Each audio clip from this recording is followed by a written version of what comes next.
Okay? And just what's the president's personal reaction to what he's seeing playing out on these college campuses? What would be his message to those who are peacefully protesting? Those who feel targeted on all sides of the community. No. Oh no.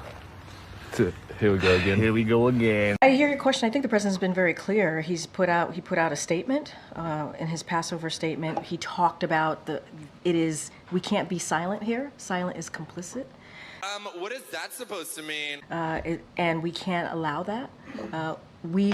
We believe in First Amendment rights, right? We believe in people being able to express themselves in a peaceful manner. That's a damn lie. But when we're talking about hateful rhetoric, when we're talking about violence, we have to call that out. We have to call that. And we've been consistent here throughout this administration. Really? The president has been consistent about it, obviously, since 2017, but even before that, when he saw what happened in Charlottesville. This is not true. This is not true at all. We have to call out hateful, violent rhetoric. But we want to make sure that people have the opportunity to peacefully protest. Peacefully protest. Okay. Karine, on that subject, President Biden once talked about the Vietnam War protest of his youth, and he said the reason why he didn't participate was because, quote, I wore sport coats, I am who I am, I'm not big on flak jackets and tie-dye shirts, and, that's not me. That's right. Is that still his view about the protest movements, or does he see them as useful in shaping policy or shaping a discourse? Oh, shit. Here we go again. Look, obviously the president, when he was talking about that, he was talking about the Vietnam War. That was a moment in time, a specific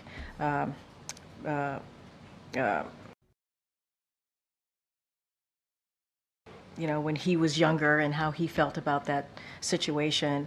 And as president, as commander-in-chief, where he sits right now behind that resolute desk. And what he understands, it's important to speak out. And he understands that as a leader in this country, that when we see this type of anti-Semitic hate, this type of anti-Semitic vile, we have to be very clear. We have to show moral clarity. We have to call that out. And I said this at the beginning. Students should feel safe. Communities should feel safe.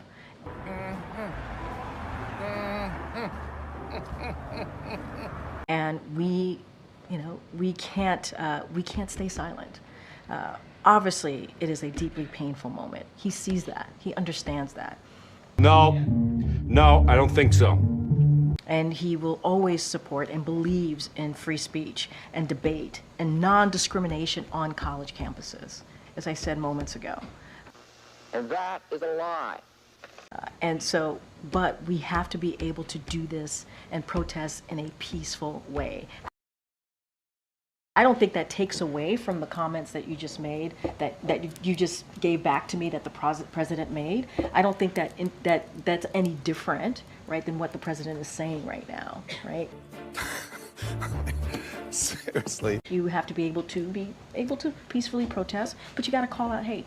You got to call out hate. Oh, okay. Thanks, Karine. The House Speaker is heading to Colombia today. He's calling on the President of Colombia to resign. Yeah, you're right. That's true. Does the President share that view, and what does he think of the way that the administration at Colombia has been handling this? And here we go. So I'm going to be really mindful. Columbia's a private institution. We've been very consistent here about not commenting on personnel matters. That's something for Columbia University, obviously the board to speak to, and the president, right, to make that decision. What?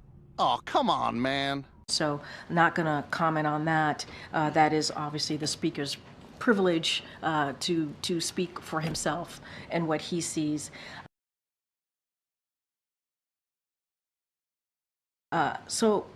Look, I would say more broadly And I said this moments ago, this is a deeply painful moment for many communities, and we understand that. Really? The president believes that free speech, debate, and non-discrimination on college campuses are important. They're important American values, and that and so he'll always be very clear. We will always be very clear about that here. Well, no fucking shit. But protests must be peaceful. Students must be safe. When we see violent rhetoric, we have to call that out.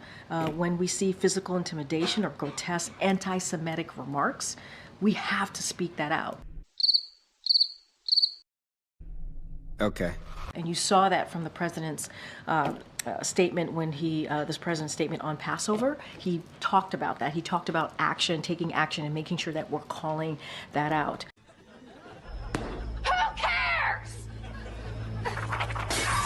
So we're going to continue to do that forcefully, condemn anti-Semitism from this administration. We're going to continue to do that. We're implementing, as you know, the first ever national strategic effort to counter anti-Semitism. Because there should be no place in this country when it relates to that type of hate. We saw what happened in 2017, Charlottesville. That was one of the reasons that this president decided to run in 2020. Oh, he ran in 2020 because of what he saw in Charlottesville. Nobody cares. And what was happening in the streets of Charlottesville, the vile, just hateful rhetoric that we're seeing there. So I think Columbia is going to have to speak to their personnel issues. Okay. And what we will speak to is more broadly what we expect and what we want to see and how painful it is for many communities here. Well, duh. Supreme Court. The court appears pretty skeptical that federal law trumps state law in Idaho over the abortion ban there. I just wondered, that EMTALA was a major part of the administration's effort to sort of protect women or give additional health care to women. So if that is on the chopping block, what else can the administration do? It's about to go down. So I'm going to be careful because it's ongoing. So parts of this, especially because it's an ongoing litigation, have to refer you to the Department of Justice. More broadly, the administration is going to continue certainly to defend women's ability to access emergency care that they need. Really?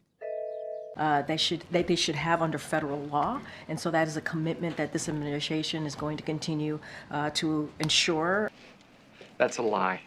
And so, look, we're going to stay focused on that. We're going to let the litigation process continue. So I'm just not going to get beyond that. Why?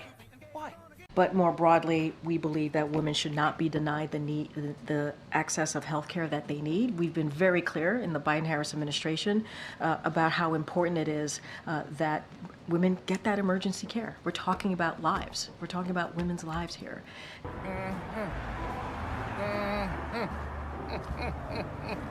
And being able to make those all-important decisions on their health care. We've been consistent about that. We're going to continue that fight. And so we remain focused on ensuring that we prevail in the courts. And that's our commitment to women. So that was a fucking lie. Yeah!